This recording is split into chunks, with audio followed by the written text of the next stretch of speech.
መጣሽ ያሉሽ?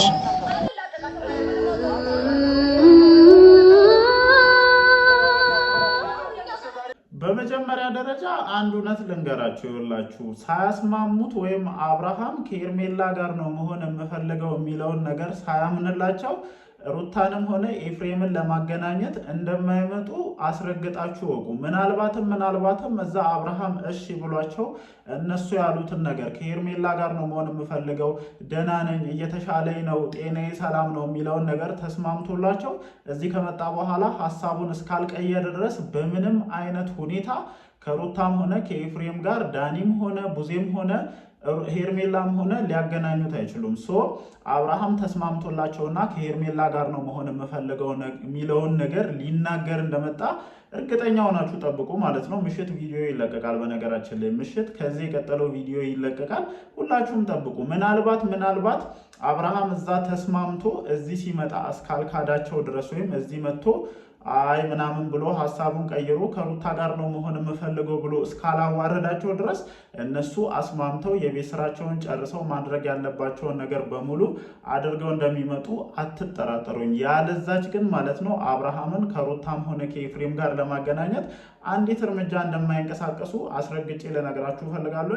ለማንኛውም ከመሸ በሄርሜላ ዩቲዩብ ቻናል ላይ የተለቀቀውን ቪዲዮ ሁላችሁም ተመልክታችኋል ብዬ አስባለሁኝ። በተለቀቀው ቪዲዮ ዙሪያ ቪዲዮን እያየን እንደተለመደው ሀሳባችንን ለመስጠት እንሞክራለን። ግን ሩታ እየሄድሽበት ያለው አካሄድ በጣም የደካማ ማለት ነው። በቃ በጣም የደካማ ነገሮችን ለማስተካከል ከጫፍ በደረስሽበት ሰዓት በገዛ እጅሽ ብዙ ነገሮችን እያጠፋሽ እንደሆነ ልነግርሽ እፈልጋለሁኝ። እስኪ ቪዲዮውን እንመልከት።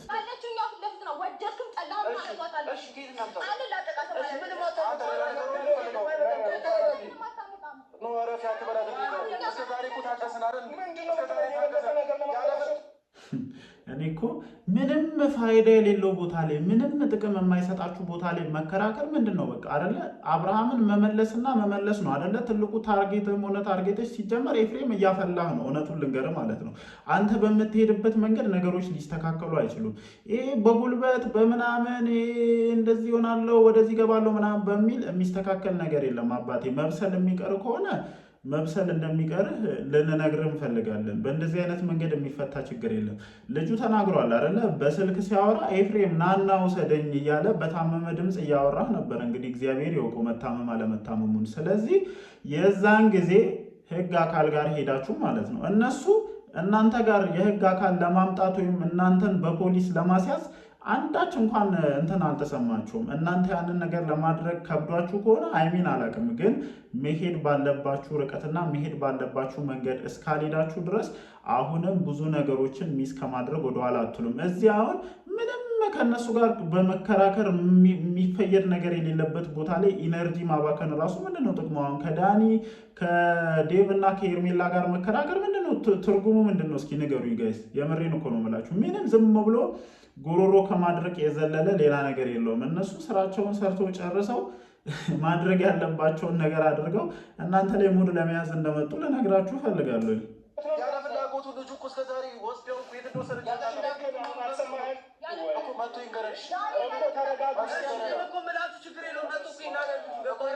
አያችሁ አይደለ? ኮንፊደንሳቸውን ልብ ብላችሁ ተመልከቱ። መጥቶ ይናገር የሚሉት መስራት ያለባቸውን ስራ ሰርተው ማሳመን ባለባቸው ልክ ልጁን አሳምነውት፣ አዎ ከሄርሜላ ጋር ነው መሆን የምፈልገው፣ አዎ ደህና ነኝ ተመችቶኛል ብሎ እንዲነግራቸው ማድረግ ያለባቸውን ስራ በሙሉ በዚህ 3 ቀን ውስጥ ጨርሰው ነው። በነገራችን ላይ አስፈራርተውም ይሁን ሌላም ነገር ተጠቅመው ይሁን ምናልባትም የጀለሴን ሲቀምስም ጣፍጦት ይሁን አላቅም ብቻ አላቅም። ግን የወሬን ነው የምላችሁ ጣፍጦትም ይሁን ብቻ ከሄርሜላ ጋር ነው መሆን የምፈልገው የሚለውን ነገር አስማምተውት ነው ይዞት የመጡት። ምናልባት ግን የምጠራጠረው እሺ ብሏቸው መጥቶ እዚህ ሲመጣ ሀሳቡን ከቀየረ አይዶ ነው አላቅም። ብቻ ግን እስኪ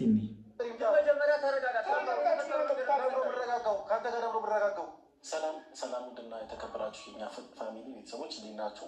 እኔ ያለሁ እግዚአብሔር ይመስገን። እናንተ በያላችሁ በሰላማችሁ ብዝት ይበልኝ። ዛሬም እንግዲህ ወደ እናንተ ጉዴነሽ የሆነ ፋሚሊ ማለት ነው። እግዚአብሔርን ወንድም በስተግራ በቀኝ ይኸውልሽ በማን ተከበሽ እንዳለሽ ማለት ነው። እግዚአብሔርን በጣም ጉደኛ የሆናችሁ ቤተሰቦች ናችሁ። በጣም ጉደኛ ማለት ነው ይሆናል አይደለ? የሆነ ጊነስ ቡክ ላይ ራሱ መመዝገብ ያለባችሁ ቤተሰቦች እንደሆናችሁ ነው ሜቢ እንደኔ የምረዳው። ወንድማችሁን ለሆነ አካል ለመስጠት ትዳሩን አባጥሳችሁ ምናምን ጥረት የምታደርጉ ሰዎች ናችሁ እና በኮንፊደንስ እዚህ ጋር ደረታችሁን ነፍታችሁ ስትቆሙ በጣም ነው የምትገርሙኝ። እኔ በጣም ነው የሚገርሙኝ ጋይስ። እግዚአብሔር ተመልሰን መተናል። እስካሁን አብርሃም አላገኘ ነው እያያችሁ ነው። ብዙ ቦታ አብርሃም ለመፈለግ ብዙ ነገር እያደረገ ነው። ሩታም ኧረ እባክህ አብርሃም እኮ ያለበትን ዴቭ ያውቃል። አብርሃም ያለበትን ቡዜ ታውቃለች። አብርሃም ያለበትን ዳኒ ያውቃል። ምን የት ነው የምትፈልጉት? እኔ እኮ ግራ የት ነው የምትፈልጉት? እነሱ እኮ ከቤታቸው ወጥቶ ማለት ነው በአንድ ቀን እንዴት ሩዋንዳ አድርገው እናንተ ጋር እንደመጡ እናውቃለን። እና የት ነው የምትፈልጉት? ይኸው አብርሃምን ከፈለጋችሁት ዴቭ ያውቃል። ምንም ሌላ እንትን የለውም ነው። እናንተ ራሱ እግዚአብሔርን ጀርባችሁ መጠናት ያለባችሁ አይነት ሰዎች ናችሁ። እኔ ግራ ነው እየገባችሁኝ ያላችሁት። እንደዚሁም ሌሎች ሰዎች እና እስካሁን ግን አላገኘነውም አብርሃም እና ዛሬ ግን ያው ሄርሜላ በግድም ቢሆን በስልክ አውርተናል።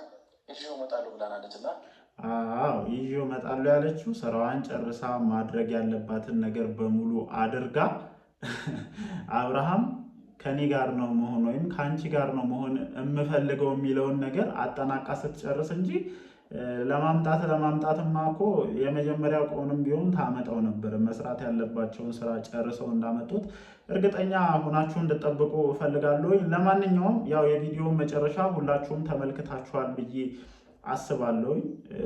የቪዲዮ መጨረሻ ላይ ቡዜ አብርሃምን ይዛ ስትመጣ ሁላችንም ተመልክተናል እና አብርሃም ሀሳቡን እስካልቀየረ ድረስ አብርሃም ሀሳቡን ቀይሮ ወይም እዛ ጋር አስፈራርተውትም ይሁን ሌላም ነገር አድርገውትም ይሁን እኔ መተቱ ይሄ መተት ምናምን የሚባለው ነገር ሁሉ ምናልባትም በዛ ሳይድ ይሆናል የሚል ትልቅ እንትን ያለኝ የሆነ በቃ ያለቀ መተት ነበረ። እሱን እያሳደሱም ሁሉ እንደሆነ ነው ሜቢ እንደኔ የተሰማኝ ያለውና ብቻ እዚህ ጋር መጥቶ ሀሳቡን እስካልቀየረ ድረስ ሌላ የሚችለው ነገር ሌላ ታምር የለውም። አሁን ከመሸ ቪዲዮ ይለቀቃል። በነገራችን ላይ ከጥቂት ሰዓታቶች በኋላ ማለት ነው፣ ያው በተለመደው ሰዓት የዛኔ ካልካዳቸው እና እዛ ጋር አስማምተው የመጡትን ነገር ካልቀየረ በስተቀር ሊል የሚችለው ደህና ነኝ፣ ሰላም ነኝ፣ ከሄርሜላ ጋር ደህና ነኝ፣ እየተሻለኝ ነው፣ እናንተም አርፋችሁ ቁጭ በሉ ነው ሊላችሁ የሚችለው። ከዚህ በላይ ደግሞ ለኤፍሬምም ሆነ ለሩታ ውርደት ይኖራል ብዬ አላስብም። እንግዲህ ኮንፊደንሳችሁ አብርሃም እኛ ጋር መመለስ ይፈልጋል ብላችሁ ነው መሄድ ባለባችሁ ልክ መሄድ ባለባችሁ ርቀት አለመሄዳችሁ እናንተን ጨምሮ ዋጋ እያስከፈላችሁ እንደሆነ አስረግጬ ልነግራችሁ እፈልጋለሁ። እናንተ የገጠማችኋችሁ ሰዎች ቡዜ፣ ዳኒ፣ ዴቭ እና ሄርሜላ ቀላል የሆኑ ሰዎች እንዳልሆኑ አስረግጬ ልነግራችሁ እፈልጋለሁ። እንደ ኤፍሬም ምናምን እያሉ በየቦታው እየሄዱ የሚባጠሱ አይነት ሰዎች አይደሉም። በቃ ስራቸውን በዝምታ ሹክክ አድርገው ለ3 ቀን ሰርቷል። አብርሃምን ደግሞ ማምጣት ባለባቸውና የራሳቸውን መስመር ካስያዙ በኋላ አምጥተው እናንተ ላይ ሙድ ሊያስይዙባችሁ ነው። ምሽት ምን ይፈጠር ይሁን አብረን ሁላችንም እናያለን። እንደተለመደው መተን ሀሳባችንንም እንሰጥበታለን። ምን ሀሳብ አላችሁ? ኮመንት ሴክሽን ላይ ያስፍሩልኝ። እወዳችኋለሁ። ይመቻችሁ።